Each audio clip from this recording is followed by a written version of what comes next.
Hello friends KBC रे मोर selection होता ground audition पाई आप आड्रेस देखिपे जो नाहर इंटरनेशनल स्कूल मुंबई रे मुझे आसती ऑडिशन देवाई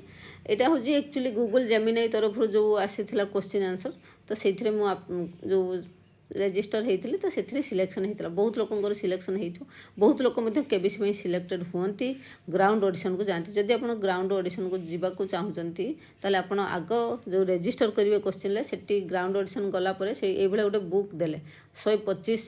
पेज्र गोटे बुकटे देले से आपंकर पर्सनाल डिटेल्स आपको लिखा पड़ो कौन कौन क्वेश्चन पचार मुझे नेक्स्ट वीडियो के कहि तो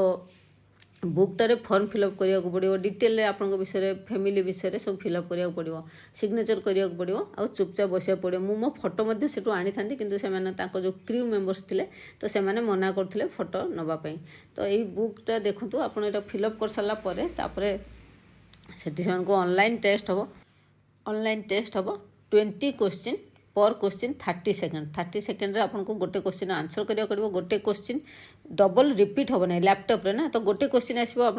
30 सेकेंड भितर आंसर करेंगे माइनस मार्किंग नहीं तो ठीक हो भूल हो आप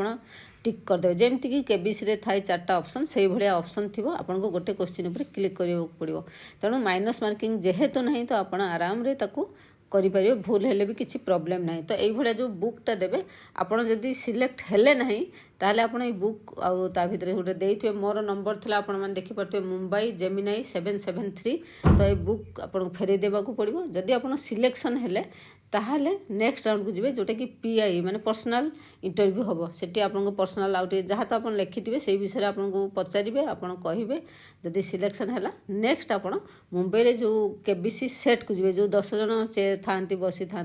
से जी तो मोर तो होता मुंबई आसी आ नेक्स्ट मुझे गली सिलेक्ट हो कि केबीसी मंच उपरको आपण मान संगे से देखा जय हिंद जय भारत।